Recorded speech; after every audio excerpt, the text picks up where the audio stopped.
Hi family, welcome back to my YouTube channel. ನಾನು ಗಾಯಿತು. ಎಲ್ಲರೂ ಹೇಗಿದ್ದೀರಾ? ಐ ಹೋಪ್ ಎಲ್ಲರೂ ಚೆನ್ನಾಗಿದ್ದೀರಾ ಅಂತ ಅನ್ಕೊತೀವಿ. ನಾವು ಕೂಡ ಚೆನ್ನಾಗಿದ್ದೀವಿ. ಇವತ್ತು ಸ್ಯಾಟರ್ಡೆ ಚಿರು ಸ್ಕೂಲಲ್ಲಿ ಅಕ್ಷರಾಭ್ಯಾಸ ಪೂಜೆ ಇಟ್ಕೊಂಡಿದ್ದಾರೆ. ಅವರು ಪ್ರತಿ ವರ್ಷವೂ ಮಾಡ್ತಾರೆ. ನಮಗೆ ಫಸ್ಟ್ ವರ್ಷ ಮಿಸ್ ಆಗೋಗಿತ್ತು, ಹಾಗಾಗಿ ಈ ವರ್ಷ ಕಂಪಲ್ಸರಿ ಹೋಗಲೇಬೇಕು ಅಂತ ಹೇಳ್ಬಿಟ್ಟು ರೆಡಿ ಆಗಿದ್ದೀವಿ. ಆ್ಯಂಡ್ ಗೊತ್ತಿಲ್ಲ ಹೇಗಿರುತ್ತೆ ಅಂತ ಹೇಳ್ಬಿಟ್ಟು, ಬಟ್ ಫುಲ್ ಖುಷಿ ಇದೆ. ಪ್ರತಿ ವರ್ಷವೂ ಮಾಡ್ತಾರಲ್ಲ, ಹಾಗಾಗಿ. ಆ್ಯಂಡ್ ನನಗೆ ಸ್ವಲ್ಪ ಹುಷಾರಿಲ್ಲ, ಬೆಳಗ್ಗೆಯಿಂದ ಏನೂ ಕೆಲಸನೂ ಮಾಡಿಲ್ಲ. ಜಸ್ಟ್ ಎದ್ವಿ, ರೆಡಿ ಆಗಿದ್ದೀವಿ, ಇವಾಗ ಹೊರಡಬೇಕು ಅಷ್ಟೇ. ನೋಡೋಣ ಇವತ್ತಿನ ವ್ಲಾಗ್ ಹೇಗೋಗುತ್ತೆ ಅಂತ. ಆ್ಯಂಡ್ ಈ ವಿಡಿಯೋ ಇಷ್ಟ ಆದರೆ ಗೊತ್ತಲ್ಲ, ಲೈಕ್ ಶೇರ್ ಕಮೆಂಟ್ ಮಾಡೋದನ್ನ ಮರಿಬೇಡಿ. ಆ್ಯಂಡ್ ಯಾರೆಲ್ಲ ಇನ್ನೂ ನನ್ನ ಚಾನಲ್ನ ಸಬ್ಸ್ಕ್ರೈಬ್ ಆಗದೆ ನೋಡ್ತಾ ಇದ್ದೀರಾ, ಪ್ಲೀಸ್ ಸಬ್ಸ್ಕ್ರೈಬ್ ಆಗಿ. ಆ್ಯಂಡ್ ಇವತ್ತು ಟ್ರೆಡಿಷ್ನಲ್ ಡ್ರೆಸ್ ಹಾಕೊಂಡು ಬರೋಕ್ಕೆ ಹೇಳಿದ್ದಾರೆ, ಹಾಗಾಗಿ ಎಲ್ಲರನ್ನೂ ರೆಡಿ ಮಾಡಿದ್ದೀನಿ.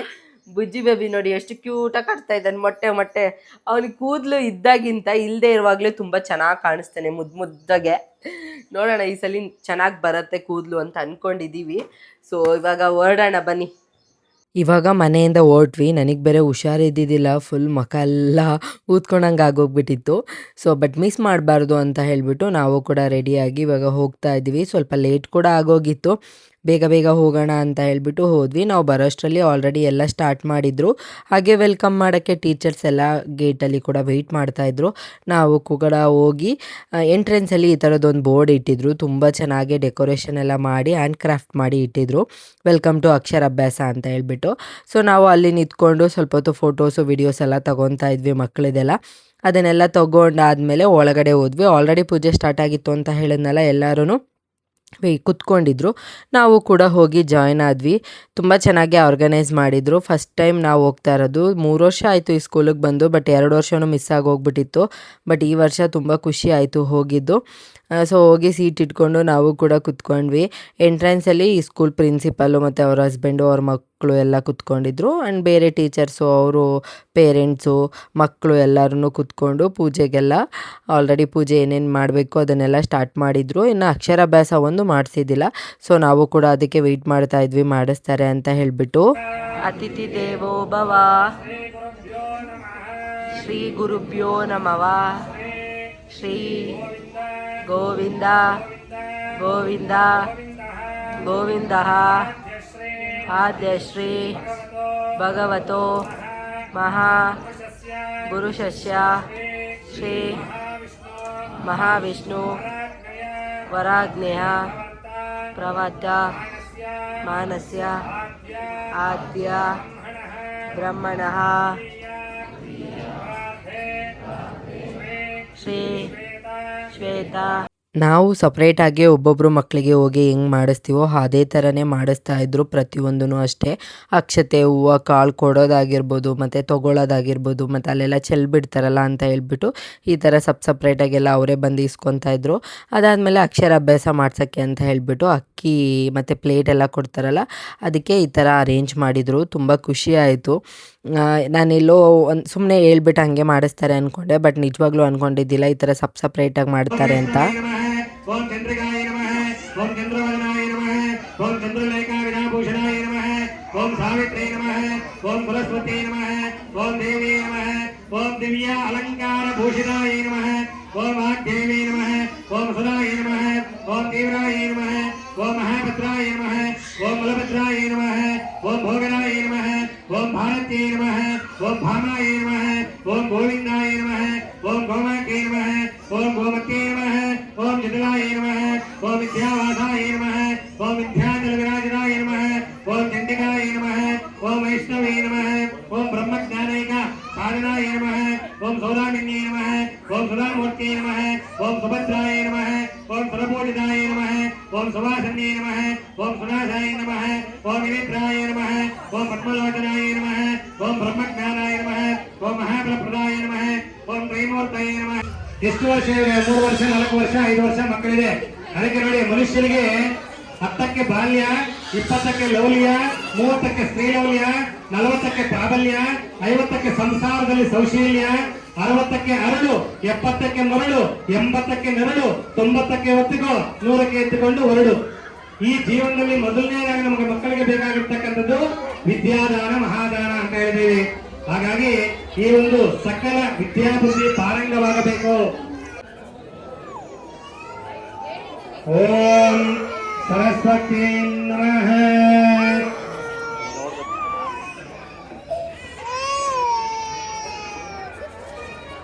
ಫೈನಲಿ ಅಕ್ಷರಾಭ್ಯಾಸ ತುಂಬ ಚೆನ್ನಾಗಾಯಿತು ಪೂಜೆ. ಆ್ಯಂಡ್ ನಾನು ಅವ್ರ ಅಪ್ಪನ ಮೇಲೆ ಕೂರಿಸ್ಬಿಟ್ಟೆ ಬರ್ಸ್ದೆ. ಬಿಕಾಸ್ ಅವರೇ ಮಾಡಿದ್ರೆ ಚೆನ್ನಾಗಿರುತ್ತೆ ಅಂತ ನನಗನ್ನಿಸ್ತು. ಬುಜ್ಜಿ ಬೇಬಿ ಆ ಪ್ಲೇಟ್ ಅಕ್ಕಿ ಕೊಟ್ಟಿಲ್ಲ ಅಂತ ಹೇಳ್ಬಿಟ್ಟು ಅವನು ಇಲ್ಲಿ ಬಿದ್ದು ಉಲ್ಡಾಡ್ತಾ ಇದ್ದಾನೆ. ಅವ್ರು ಒಬ್ರಿಗೆ ಒಂದೇ ಕೊಟ್ಟಿದ್ದು, ಇವ್ನು ನನಗೂ ಬೇಕು ನಾನು ಬರಿತೀನಿ ಅಂತ ಹೇಳ್ಬಿಟ್ಟು ಹಠ ಮಾಡ್ತಾ ಇದ್ದ. ನಾನು ನಿನ್ನನ್ನು ಕರ್ಕೊಂಡೋಗಿ ಬರೆಸ್ತೀನಿ ಸುಮ್ಮನೆ ಇರು ಅಂತ ಹೇಳಿದ್ರು ಅವನು ಹಠ ಮಾಡೋದು ನಿಲ್ಲಿಸ್ಲೇ ಇಲ್ಲ. ಸರಿ ಅಂದ್ಬಿಟ್ಟು ಬಿಸ್ಕೆಟ್ ಕೊಟ್ಬಿಟ್ಟು ಕೂರಿಸಿದ್ವಿ, ತಿನ್ಕೊಂಡು ಕೂತಿದ್ದ. ಆ್ಯಂಡ್ ಅಕ್ಷರಾಭ್ಯಾಸ ಎಲ್ಲ ತುಂಬ ಚೆನ್ನಾಗಾಯಿತು. ಪೂಜೆ ಎಲ್ಲ ಆದಮೇಲೆ ಮಹಾಮಂಗಳಾರತಿ ಎಲ್ಲ ಮಾಡ್ತೀವಿ, ಫ್ರೆಂಟಿಗೆ ಬನ್ನಿ ಅಂತ ಹೇಳಿದ್ರು. ಸೊ ಎಲ್ಲರೂ ನಿಂತ್ಕೊಂಡು ಬೇಡ್ಕೊಂಡು ಮತ್ತು ಮಂತ್ರ ಎಲ್ಲ ಹೇಳ್ಕೊಡ್ತಾಯಿದ್ರು, ಅದನ್ನು ಕೂಡ ಹೇಳಿದ್ವಿ. ಆ್ಯಂಡ್ ಪೂಜೆ ಎಲ್ಲ ಮಾಡಿದ್ಮೇಲೆ ಅಕ್ಕಿ ಕಾಳೆಲ್ಲ ಕೊಟ್ಟಿದ್ರಲ್ಲ ನಮಗೆ, ಅದನ್ನು ಕೂಡ ತೊಗೊಂಡೋಗಿ ನಾವು ದೇವ್ರ ಪಾದದ ಹತ್ರ ಹಾಕ್ಬಿಟ್ಟು ಕೈಯೆಲ್ಲ ಮುಕ್ಕೊತಾ ಇದ್ವಿ. ಆ್ಯಂಡ್ ಫೋಟೋಗ್ರಫಿ ಎಲ್ಲ ಕರೆಸಿದ್ರು, ಫೋಟೋಸ್ ಎಲ್ಲ ಕ್ಲಿಕ್ ಮಾಡಿ ಕಳಿಸ್ತಾರೆ ನಮಗೆ. ತುಂಬ ಚೆನ್ನಾಗಿರುತ್ತೆ, ಒಂಥರ ಮೆಮೊರಿ ಥರ. ನಾನಂತೂ ಎಲ್ಲ ಫೋಟೋಗಳನ್ನೂ ನಮ್ಮ ಚಿರು ಒಂದು ಪೇಜ್ ಇದೆ, ಅದರಲ್ಲಿ ಹಾಕಿರ್ತೀನಿ. ಅವನಿಗೊಂದು ಮುಂದೆ ಫ್ಯೂಚರಲ್ಲಿ ಅವನಿಗೆ ಮೆಮೊರಿ ಆಗಿರುತ್ತೆ ಅಂತ ಹೇಳ್ಬಿಟ್ಟು. ಆ್ಯಂಡ್ ದೇವ್ರನ್ನ ಇಷ್ಟು ಚೆನ್ನಾಗಿ ಅಲಂಕಾರ ಮಾಡಿದರು, ತುಂಬ ಚೆನ್ನಾಗಿತ್ತು ನೋಡೋಕ್ಕೆ. ಅದಾದಮೇಲೆ ಮಹಾಮಂಗಳಾರತಿ ಕೂಡ ಸ್ಟಾರ್ಟ್ ಆಯಿತು. ಎಲ್ಲ ಮಂಗಳಾರತಿ ಎಲ್ಲ ಮಾಡಿ ಪ್ರಸಾದ ಕೂಡ ಕೊಟ್ಟರು. ನನಗೆ ಈ ಪ್ರಸಾದದಲ್ಲಿ ತುಂಬ ಇಷ್ಟ ಆಗೋದು ಪಂಚಾಮೃತ. ಅದು ಎಷ್ಟು ಕೊಟ್ಟರು ನಾನು ಕುಡಿತಾನೇ ಇರ್ತೀನಿ, ನನಗೆ ಸಿಕ್ಕಾಪಟ್ಟೆ ಇಷ್ಟ. ಫ್ರೂಟ್ಸ್ ಎಲ್ಲ ಹಾಕಿರ್ತಾರಲ್ಲ, ತುಂಬ ಚೆನ್ನಾಗಿರುತ್ತೆ ಟೇಸ್ಟು. ಹಾಗಾಗಿ ಆ್ಯಂಡ್ ಪೂಜೆ ಎಲ್ಲ ಆದಮೇಲೆ ನಾವು ಕೂಡ ಅಲ್ಲೇ ಇದ್ದು ಕೈಯೆಲ್ಲ ಮುಕ್ಕೊಂಡು, ಹಾಗೆ ಗ್ರೂಪ್ ಫೋಟೋಸ್ ಎಲ್ಲ ತೊಗೋಬೇಕು, ಫ್ಯಾಮಿಲಿ ಬಂದು ಮಗು ಜೊತೆ ಅಂತ ಹೇಳಿದ್ರು ದೇವ್ರ ಹತ್ರ. ಸೊ ನಾವು ನಿಂತ್ಕೊಂಡು ಫೋಟೋಸ್ ಎಲ್ಲ ತಕ್ಕೊಂಡ್ವಿ. ಅದಾದಮೇಲೆ ಅರಶಿನ ಕುಂಕುಮ ಎಲ್ಲ ಕೊಟ್ಟರು, ತುಂಬ ಖುಷಿ ಆಯಿತು. ಸೊ ಅರಶಿನ ಕುಂಕುಮ ಎಲ್ಲ ತೊಗೊಂಡು ನೆಕ್ಸ್ಟು ಮಧ್ಯಾಹ್ನ ಲಂಚ್ ಕೂಡ ಅಲ್ಲೇ ಪ್ರೊವೈಡ್ ಮಾಡಿದರು. ಕೇಸರಿ ಬಾತು ಮತ್ತು ಟೊಮ್ಯಾಟೊ ಬಾತು ತುಂಬ ಚೆನ್ನಾಗಿತ್ತು, ಟೇಸ್ಟ್ ಮಾತ್ರ ಸಖತ್ತಾಗಿತ್ತು. ನನಗಂತೂ ತುಂಬ ಇಷ್ಟ ಆಯಿತು. ನಾವು ಕೂಡ ಎಲ್ಲ ಹಾಕಿಸ್ಕೊಂಡು ಬಂದು ಅಲ್ಲೇ ಪ್ಲೇಸ್ ಎಲ್ಲ ತುಂಬ ಚೆನ್ನಾಗಿದೆಯಲ್ಲ, ಸೊ ಅಲ್ಲೇ ಕೂತ್ಕೊಂಡು ಊಟ ಎಲ್ಲ ಮಾಡಿದ್ವಿ. ಆ್ಯಂಡ್ ನನಗಂತೂ ಸಿಕ್ಕಾಪಟ್ಟೆ ಖುಷಿ ಆಯಿತು. ಅಕ್ಷರಾಭ್ಯಾಸನ ಅಟೆಂಡ್ ಮಾಡಿ ಪೂಜೆ ಎಲ್ಲ ಮಾಡಿದ್ದು. 2 ವರ್ಷ ಮಿಸ್ ಆದಾಗ ತುಂಬ ಬೇಜಾರಾಗಿತ್ತು, ಬಟ್ ಈ ವರ್ಷ ತುಂಬ ಖುಷಿ ಆಯಿತು. ಕೂತ್ಕೊಂಡು ಎಲ್ಲರ ಜೊತೆ ಅಕ್ಷರಾಭ್ಯಾಸ ಮಾಡಿದ್ದು. ಆ್ಯಂಡ್ ಊಟ ಕೂಡ ಅಷ್ಟೇ ತುಂಬ ಚೆನ್ನಾಗಿತ್ತು. ಎಲ್ಲರೂ ಕೂತ್ಕೊಂಡು ಊಟ ಎಲ್ಲ ಮಾಡಿಕೊಂಡು ಇವಾಗ ನಾವು ಮನೆಗೆ ಕೂಡ ಹೊರಡ್ತಾ ಇದ್ದೀವಿ. ಆಲ್ರೆಡಿ ಹೇಳಿದ್ನಲ್ಲ ನಂಗೆ ಸ್ವಲ್ಪ ಹುಷಾರಿದ್ದಿದ್ದಿಲ್ಲ ಅಂತ ಹೇಳ್ಬಿಟ್ಟು. ಮನೆಗೆ ಹೋದ್ಮೇಲೆ ಸಿಕ್ಕಾಪಟ್ಟೆ ಸುಸ್ತಾಗಿ ಹೋಗ್ಬಿಟ್ಟಿತ್ತು, ಹಾಗಾಗಿ ನಾನು ಮಲ್ಕೊಂಬಿಟ್ಟೆ. ಮತ್ತು ವ್ಲಾಗ್ನ ನೆಕ್ಸ್ಟ್ ಡೇ ಸಂಡೆಯಿಂದ ಕಂಟಿನ್ಯೂ ಮಾಡ್ತಾ ಇದ್ದೀನಿ. ನೈಟ್ ಮಲ್ಕೊಂಡು ಎದ್ಮೇಲೆ ನೋಡಿದ್ರೆ ಫುಲ್ಲು ಮಳೆ, ಬೆಳಗ್ಗೆನೇ ಮಳೆ ಬರ್ತಾಯಿತ್ತು. ವೆದರ್ ಕೂಡ ಅಷ್ಟೇ ತುಂಬ ತಣ್ಣಗಿತ್ತು, ನೋಡೋಕ್ಕೆ ಒಂಥರ ಚೆನ್ನಾಗಿತ್ತು ವಾತಾವರಣ ಮನೆ ಸುತ್ತಮುತ್ತ. ಅದಾದಮೇಲೆ ವಾಕಿಂಗ್ ಹೋಗೋಕ್ಕೂ ಕೂಡ ಆಗಿಲ್ಲ, ಮಳೆ ಬರ್ತಾಯಿತ್ತು ಹಾಗಾಗಿ. ಆ್ಯಂಡ್ ನೈಟೇ ಜೀರಿಗೆನ ನೆನೆ ಇಕ್ಕಿದ್ದೆ ಈ ಥರ ನಾನು, ಬೆಳಗ್ಗೆ ಎದ್ದು ಜೀರಿಗೆ ನೀರು ಮಾಡ್ಕೊಂಡು ಕುಡಿಯೋಣ ಅಂತ ಹೇಳ್ಬಿಟ್ಟು. ಇವಾಗ ಅದಕ್ಕೆ ಇನ್ನೂ ಒಂದು ಗ್ಲಾಸ್ ನೀರು ಹಾಕ್ಬಿಟ್ಟು ಚೆನ್ನಾಗಿ ಇಲ್ಲಿ ಕುದಿಸ್ತಾ ಇದ್ದೀನಿ. ತುಂಬ ಒಳ್ಳೆಯದು ಖಾಲಿ ಹೊಟ್ಟೆಲಿ ಕುಡಿದ್ರೆ. ಆ್ಯಂಡ್ ನಮ್ಮ ಎನರ್ಜಿ ಕೂಡ ಬೂಸ್ಟ್ ಆಗುತ್ತೆ, ಅದ್ರ ಜೊತೆಗೆ ವೆಯ್ಟ್ ಲಾಸಿಗೆ ಕೂಡ ತುಂಬ ಹೆಲ್ಪ್ ಆಗುತ್ತೆ. ಮೇಯ್ನಾಗಿ ನಾನು ಹೊಟ್ಟೆ ಕರಗಿಸ್ಬೇಕು ಇವಾಗ. ಆ್ಯಂಡ್ 2 ಮಗು ಆದಮೇಲೆ ಹೊಟ್ಟೆ ನಿಮಗೆ ಗೊತ್ತಿರುತ್ತೆ ಹೇಗಿರುತ್ತೆ ಅಂತ ಹೇಳಿಬಿಟ್ಟು. ಸೊ ಹಾಗಾಗಿ ನಾನು ಏನೋ ಅದಕ್ಕೆ ಅಂತ ಸಪ್ರೇಟಾಗಿ ಕೇರ್ ತೊಗೊಂಡಿಲ್ಲ. ಸೊ ಇವಾಗ ಸ್ಟಾರ್ಟ್ ಮಾಡಿದ್ದೀನಿ. ಆ್ಯಂಡ್ ಅದ್ರ ಜೊತೆಗೆ ಸ್ವಲ್ಪ ಹನಿ ಹಾಕ್ಕೊಂಡು ಇವಾಗ ನಾನು ಕುಡಿತಾ ಇದ್ದೀನಿ. ಬುಜ್ಜಿ ಬೇಬಿ ನಾನು ಏನೇ ಕುಡಿದ್ರೂ ಅವನಿಗೂ ಬೇಕು, ಅದು ಏನು ಯಾಕೆ ಅಂತೆಲ್ಲ ಕೇಳಲ್ಲ. ಬಟ್ ಮಕ್ಕಳಿಗೆಲ್ಲ ಕೊಟ್ಟರೆ ಒಳ್ಳೆಯದೇ, ಏನೂ ಆಗಲ್ಲ. ಅವ್ನು ನನಗೂ ಒಂದು ಸ್ವಲ್ಪ ಹಾಕ್ಕೊಡು ಅಂತ ಹೇಳ್ಬಿಟ್ಟು ತೊಗೊಂಡು ಬಂದಿದ್ದ. ಸರಿ ಅಂತ ಹೇಳ್ಬಿಟ್ಟು ಸುಮ್ಮನೆ ಒಂದು ಸ್ವಲ್ಪ ಹಾಕ್ಕೊಟ್ಟೆ ಅಷ್ಟೇ. ಅವ್ನಿಗಿಷ್ಟ ಆಗಿ ಬೇಗ ಮತ್ತೆ ಕೇಳ್ತಾ ಇದ್ದ, ಹಾಗಾಗಿ ಬೇಗ ಕುಡಿದ್ಬಿಟ್ಟೆ ನಾನು. ಸೊ ಬೆಳಗ್ಗೆನೇ ಖಾಲಿ ಹೊಟ್ಟೆಲಿ ಕುಡಿದ್ರೆ ಇನ್ನೂ ಒಳ್ಳೆಯದು. ಆ್ಯಂಡ್ ಕುಡಿದ್ಬಿಟ್ಟು ಏನು ಟಿಫನ್ ಮಾಡೋದು ಅಂತ ಯೋಚನೆ ಮಾಡ್ತಾಯಿದ್ದೆ. ಆಮೇಲೆ ಸರಿ ಅಂತ ಹೇಳಿಬಿಟ್ಟು ದೋಸೆ ಹಿಟ್ಟಿತ್ತು, ಅದು ಹೊರಗಡೆ ಇಟ್ಟಿದ್ದೆ ನಾನು, ಅದು ಇದಾಗಲಿ ಅಂತ ಹೇಳಿಬಿಟ್ಟು. ಸೊ ಹಾಗಾಗಿ ಅದನ್ನು ಸ್ವಲ್ಪ ಎತ್ತಿ ಇಟ್ಬಿಟ್ಟು ಇನ್ನು ಮಿಕ್ಕಿದ್ದಕ್ಕೆಲ್ಲ ದೋಸೆ ಮಾಡೋಣ ಅಂತ ಹೇಳಿಬಿಟ್ಟು ಎಲ್ಲ ಎತ್ತಿಡ್ತಾ ಇದ್ದೀನಿ. ಬಿಕಾಸ್ ಎಲ್ಲ ಕಲಸಿ ಎತ್ತಿಟ್ರೆ ಚೆನ್ನಾಗಿರಲ್ಲ, ಸ್ವಲ್ಪ ಗಟ್ಟಿ ಇರುವಾಗಲೇ ಎತ್ತಿಟ್ಬಿಟ್ರೆ ತುಂಬ ಚೆನ್ನಾಗಿರುತ್ತೆ. ನೆಕ್ಸ್ಟ್ ಡೇ ಮಕ್ಕಳಿಗೆ ದೋಸೆ ಇಡ್ಲಿ ಏನಾದರೂ ಮಾಡಿಕೊಡ್ಬೋದು ಅಂತ ಹೇಳಿಬಿಟ್ಟು ಸಪ್ರೇಟಾಗಿ ಎತ್ತಿಕ್ಬಿಟ್ಟು ಮಿಕ್ಕಿದ್ದಕ್ಕೆ ಉಪ್ಪೆಲ್ಲ ಹಾಕಿ, ನಾನು ಸೋಡಾ ಎಲ್ಲ ಏನೂ ಹಾಕಲ್ಲ, ಜಸ್ಟ್ ಉಪ್ಪು ನೀರು ಹಾಕ್ಬಿಟ್ಟು ಚೆನ್ನಾಗಿ ಮಿಕ್ಸ್ ಮಾಡಿ ಇವಾಗ ಅದನ್ನು ಸಪ್ರೇಟಾಗಿ ಪಕ್ಕದಲ್ಲಿ ಇಟ್ಬಿಟ್ಟೆ.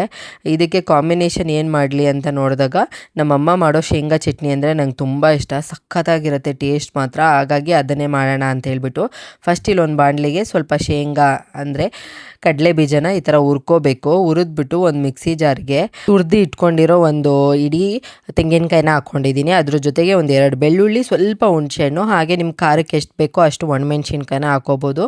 ಅದಾದಮೇಲೆ ಸ್ವಲ್ಪ ಉಪ್ಪು ಹಾಕ್ಕೊಂಡು ಆವಾಗಲೇ ಏನು ಫ್ರೈ ಮಾಡಿ ಎತ್ತಿಟ್ಕೊಂಡು ಇಟ್ಕೊಂಡಿದ್ವಲ್ಲ ಅದರದ್ದು ಶೇಂಗಾ ಸಿಪ್ಪೆ ಎಲ್ಲ ತೆಗೆದ್ಬಿಟ್ಟು ಅದನ್ನು ಕೂಡ ಇಲ್ಲಿ ಸೇರಿಸ್ಕೊಂಡು ಇದಕ್ಕೆ ಒಂದು ಸ್ವಲ್ಪ ನೀರು ಹಾಕ್ಕೊಂಡು ಚೆನ್ನಾಗೆ ನಾವು ಗ್ರೈಂಡ್ ಪೇಸ್ಟ್ ಮಾಡಿದ್ರೆ ಸಕ್ಕತ್ತಾಗಿರುತ್ತೆ ಟೇಸ್ಟು. ನೀವು ಇದಕ್ಕೆ ಬೇಕಾದರೆ ಕೊತ್ತಂಬರಿ ಸೊಪ್ಪು ಹಾಕ್ಕೋಬೋದು, ಬಟ್ ನನಗೆ ಇಷ್ಟ ಆಗಲ್ಲ ಅಂತ ನಾನು ಹಾಕಿಲ್ಲ. ಇಲ್ಲಿ ನೋಡ್ತಾ ಇರ್ಬೋದು ತುಂಬ ಚೆನ್ನಾಗಿರುತ್ತೆ. ಹೀಗೆ ಗಟ್ಟಿಯಾಗೂ ತಿನ್ಬೋದು. ಆ್ಯಂಡ್ ಇದಕ್ಕೆ ಒಗ್ಗರಣೆ ಹಾಕಿದ್ರೆ ಇನ್ನೂ ಚೆನ್ನಾಗಿರುತ್ತೆ. ನಾನೇನು ಒಗ್ಗರಣೆ ಎಲ್ಲ ಹಾಕೋಕ್ಕೆ ಹೋಗಿಲ್ಲ. ಸೊ ಅದಾದಮೇಲೆ ಎಲ್ಲ ಮಾಡಿ ಎತ್ತಿಟ್ಬಿಟ್ಟು ಇವಾಗ ಒಬ್ಬೊಬ್ರಿಗೇ ನಾನು ದೋಸೆ ಎಲ್ಲ ಹಾಕ್ಕೊಡ್ತಾ ಇದ್ದೀನಿ. ಬೇಗ ಬೇಗ ಹಾಕ್ಕೊಟ್ರೆ ಒಬ್ಬೊಬ್ಬರೇ ತಿಂದ್ಕೊಂಡು ಅವ್ರವ್ರ ಕೆಲಸ ಮಾಡ್ಕೊತಾರೆ, ಇಲ್ಲ ಅಂದರೆ ನನಗೆ ಇಟ್ಕೊಂಡ್ಬಿಡ್ತಾರೆ. ಹಾಗಾಗಿ ಸೊ ಎಲ್ಲರಿಗೂ ದೋಸೆ ಎಲ್ಲ ಹಾಕ್ಕೊಟ್ಟು ಎಲ್ಲರೂ ತಿಂದಮೇಲೆ ನಾನು ಕೂಡ ದೋಸೆ ಎಲ್ಲ ಹಾಕ್ಕೊಂಡು ತಿಂದೆ. ಟೇಸ್ಟ್ ಮಾತ್ರ ಸಕ್ಕತ್ತಾಗಿತ್ತು. ನೀವು ಕೂಡ ಒಂದ್ಸಲಿ ಈ ಥರ ಚಟ್ನಿ ಟ್ರೈ ಮಾಡಿ, ತುಂಬ ಚೆನ್ನಾಗಿರುತ್ತೆ ಆ್ಯಂಡ್ ಬೇಗ ಕೂಡ ಹಾಳಾಗಲ್ಲ. ಅದಾದಮೇಲೆ ಮಳೆ ಎಲ್ಲ ಬಂದಿತ್ತಲ್ಲ, ಸೊ ಟೆರಸ್ ಮೇಲೆ ಹೋಗಿ ನೋಡ್ಕೊಂಡು ಬರೋಣ ಅಂತ ಹೇಳಿಬಿಟ್ಟು ಹೋಗಿದ್ದೆ.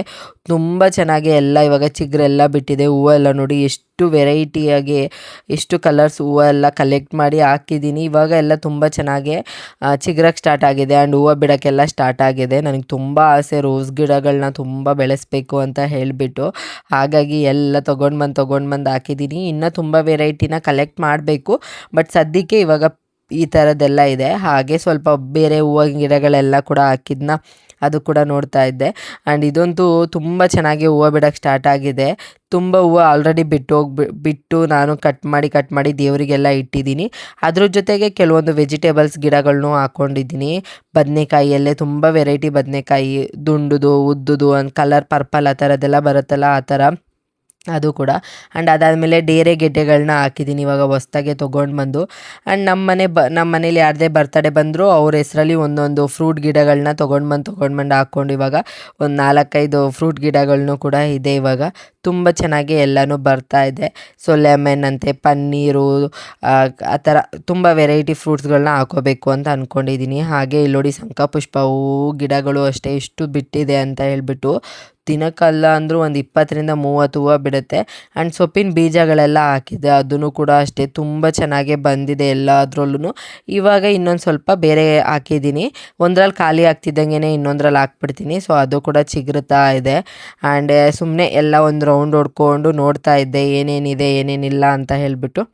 ಅಷ್ಟರಲ್ಲಿ ಕೆಳಗಡೆ ಬಂದರೆ ನಮ್ಮ ಹಸ್ಬೆಂಡು ಅವ್ರ ಮಗನಿಗೋಸ್ಕರ ನಾವು ಚಿಕ್ಕ ವಯಸ್ಸಲ್ಲಿ ಈ ಥರದ್ದು ಚಾಕ್ಲೇಟ್ ದಾರ ಒಂದು ಬರೋದು, ಮಧ್ಯದಲ್ಲಿ ಚಾಕ್ಲೇಟ್ ಇರೋದು, ಈ ಥರ ತಿರುಗಿಸ್ಬಿಟ್ರೆ ಅದು ತುಂಬ ಚೆನ್ನಾಗಿ ರೌಂಡ್ ಹೊಡಿತಾ ಇರುತ್ತೆ. ಒಂದು ಮೂವಿಯಲ್ಲೂ ಕೂಡ ನೋಡಿದ್ದೀನಿ, ಗಣೇಶ್ ಸರು ಒಂದು ಮೂವಿಯಲ್ಲಿ ಈ ಥರ ಮಾಡ್ತಾ ಇರ್ತಾರಲ್ಲ, ಅದು ಚಿಕ್ಕ ವಯಸ್ಸು ಮೆಮೊರಿ. ಸೊ ನಮ್ಮ ಹಸ್ಬೆಂಡು ನನ್ನ ಮಗನಿಗೆ ಮನೇಲೇ ಮಾಡಿಕೊಟ್ಟಿದ್ರು. ಅವನಿಗೂ ತುಂಬ ಖುಷಿಯಾಗಿ ಅದನ್ನು ಇಟ್ಕೊಂಡು ಆಟ ಆಡ್ಕೊಂಡಿದ್ದ.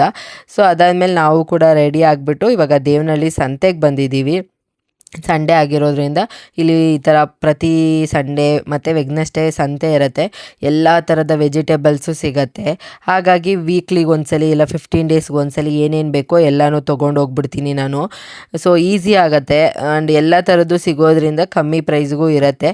ಆ್ಯಂಡ್ ಕಮ್ಮಿ ಅಂದರೆ ತೀರಾ ಕಮ್ಮಿ ಎಲ್ಲ ಏನೂ ಸಿಗಲ್ಲ, ಬಟ್ ಎಲ್ಲ ವೆರೈಟಿ ಫ್ರೆಶ್ ಆಗಿ ಸಿಗುತ್ತಲ್ಲ ಅಂತ ಹೇಳಿಬಿಟ್ಟು ಅಷ್ಟೇ ತೊಗೊಳ್ತಾ ಇದ್ದೀವಿ. ಸೊ ತುಂಬ ಚೆನ್ನಾಗಿತ್ತು, ಎಲ್ಲನೂ ತೊಗೊಂಡು. ಹಾಗೆ ಮಕ್ಕಳಿಗೆ ಸ್ವಲ್ಪ ಫ್ರೂಟ್ಸ್ ಎಲ್ಲ ಬೇಕಾಗಿತ್ತು. ಆ್ಯಂಡ್ ಚಿರುಗೆ ಸ್ಕೂಲ್ ಸ್ಟಾರ್ಟ್ ಆಗಿರೋದ್ರಿಂದ ಇವಾಗ ಫ್ರೂಟ್ಸ್ ಎಲ್ಲ ಹಾಕಿ ಕಳಿಸ್ಬೇಕು ಬಾಕ್ಸಿಗೆ. ಹಾಗಾಗಿ ಅದನ್ನು ಕೂಡ ತೊಗೊಂಡ್ವಿ.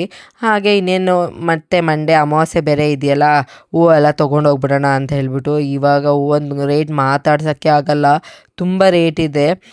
380 ರುಪೀಸ್ ಏನೋ ಪರ್ kg. ನಿಮ್ಮ ಕಡೆ ಎಲ್ಲ ಎಷ್ಟು ಅಂತ ಹೇಳ್ಬಿಟ್ಟು ಕಮೆಂಟ್ ಮಾಡಿ. ಸಾವಂತಿಗೆ ಹೂವನ್ನಂತೂ ಮಾತಾಡ್ಸೋಕ್ಕೆ ಆಗಲ್ಲ. ಸೊ ಹಾಗಾಗಿ ಸುಮ್ಮನೆ ನಾವು ಜಸ್ಟ್ ಒಂದು ಮಲ್ಲಿಗೆ ಹೂವು ತೊಗೊಂಡು ಇವಾಗ ಮನೆಗೆ ಹೋಗ್ತಾ ಇದ್ದೀವಿ. ಮನೆಗೆ ಹೋಗೋಷ್ಟರಲ್ಲಿ ಕತ್ಲೆನೇ ಆಗೋಯ್ತು. ಬೇಗ ಹೋಗಿದ್ವಿ. ಮನೆಗೆ ಹೋದ್ಮೇಲೆ ಏನು ಅಡುಗೆ ಮಾಡೋದು ಡಿನ್ನರ್ಗೆ 1 ಟೈಮಿಗೆ ಅಂತ ಹೇಳ್ಬಿಟ್ಟು ಯೋಚನೆ ಮಾಡ್ತಾಯಿದ್ದೆ. ಹಾಗೆ ಬದನೆಕಾಯಿ ಇತ್ತಲ್ಲ, ಸೊ ಸುಟ್ಟು ಬದನೆಕಾಯಿ ಗೊಜ್ಜು ಮಾಡೋಣ, ತುಂಬ ಚೆನ್ನಾಗಿರುತ್ತೆ. ಈ ಥರ ನಾವು ಒಲೆ ಇಲ್ಲ, ಹಾಗಾಗಿ ಗ್ಯಾಸ್ ಮೇಲೇ ಸುಟ್ಕೊಂಡು ಈರುಳ್ಳಿ, ಬೆಳ್ಳುಳ್ಳಿ, ಹಸಿಮೆಣ್ಸಿನ್ಕಾಯಿ, ಆಮೇಲೆ ಕೊತ್ತಂಬರಿ ಸೊಪ್ಪೆಲ್ಲ ಹಾಕ್ಬಿಟ್ಟು ಬದನೆಕಾಯಿನ ಈ ಥರ ಚೆನ್ನಾಗಿ ಕೈಯಲ್ಲೇ ಕಿವುಚ್ಕೊಂಡು ಎಲ್ಲನೂ ಮಿಕ್ಸ್ ಮಾಡಿಬಿಟ್ಟು ಸ್ವಲ್ಪ ಹುಣಸೆಹಣ್ಣು ಹುಳಿ ಹಾಗೆ ಉಪ್ಪು ಹಾಕಿದ್ರೆ ರೆಡಿ ಆಗುತ್ತೆ. ಟೇಸ್ಟ್ ಸಕ್ಕತ್ತಾಗಿರುತ್ತೆ. ಬಿಸಿ ಬಿಸಿ ಅನ್ನಕ್ಕೆ ಮುದ್ದೆಗೆಲ್ಲ ತಿಂತಾಯಿದ್ರೆ ಹೊಟ್ಟೆ ಒಳಗಡೆ ಎಷ್ಟು ಊಟ ಹೋಗುತ್ತೆ ಅಂತಲೇ ಗೊತ್ತಾಗಲ್ಲ. ನೀವು ಈ ಥರ ಮಾಡ್ತೀರಾ? ನಿಮಗೂ ಏನಾದರೂ ರೆಸಿಪಿ ಇದ್ದರೆ ನನ್ನ ಜೊತೆ ಶೇರ್ ಮಾಡ್ಕೊಳ್ಳಿ, ನಾನು ಕೂಡ ನೆಕ್ಸ್ಟ್ ಟ್ರೈ ಮಾಡ್ತೀನಿ. ಸೊ ಹಾಗೆ ನಮ್ಮ ಅತ್ತೆ ಹಾಗಲಕಾಯಿ ಪಲ್ಯ ಮಾಡಿದ್ರಂತೆ, ಅದನ್ನು ಕೂಡ ಕೊಟ್ಟರು. ಊಟ ಎಲ್ಲ ಮಾಡಿಕೊಂಡು ಬುಜ್ಜಿ ಬೇಬಿ ಕೂಡ ಊಟ ಮಾಡಿ ಒಂದು 1/2 hour ಆಟ ಆಡ್ದ. ಇನ್ನೇನು ಮಲ್ಗೋ ಟೈಮ್ ಆಗಿತ್ತು ಅಂತ ಹೇಳ್ಬಿಟ್ಟು ಅವನಿಗೂ ಕೂಡ ಕರೆದ್ಬಿಟ್ಟು ಹಾಲೆಲ್ಲ ಕೊಟ್ಟು ನಮ್ಮ ಹಸ್ಬೆಂಡ್ ಅವ್ರನ್ನೂ ಕೂಡ ಮಲಗಿಸಿದ್ರು. ನೋಡಿದ್ರಲ್ಲ ಇವತ್ತಿನ ವ್ಲಾಗ್ ಇದಾಗಿತ್ತು. ಈ ವ್ಲಾಗ್ ನಿಮಗೂ ಇಷ್ಟ ಆಗಿದೆ ಅಂದ್ಕೊತೀನಿ. ಸೊ ಫುಲ್ ವಿಡಿಯೋ ನೋಡಿ ಸಪೋರ್ಟ್ ಮಾಡಿ ಹೀಗೇ. ಆ್ಯಂಡ್ ಇವತ್ತಿನ ವ್ಲಾಗ್ನ ನಾನು ಇಲ್ಲಿಗೆ ಎಂಡ್ ಮಾಡ್ತೀನಿ. ಮತ್ತೆ ಇದೇ ಥರ ಹೊಸ ವ್ಲಾಗಲ್ಲಿ ಸಿಗ್ತೀನಿ. And thank you so much already support ಮಾಡ್ತಾ ಇರೋದಕ್ಕೆ. ನನ್ನ ಚಾನಲ್ನ ಸಬ್ಸ್ಕ್ರೈಬ್ ಮಾಡ್ಕೊಳ್ಳಿ, ಮಿಸ್ ಮಾಡದೆ ಕಮೆಂಟ್ ಮಾಡಿ ನಿಮ್ಗೇನಾದರೂ ನಿಮ್ಮ ಅಭಿಪ್ರಾಯಗಳನ್ನ ಇದ್ದರೆ. So take care, bye bye, thank you so much for watching.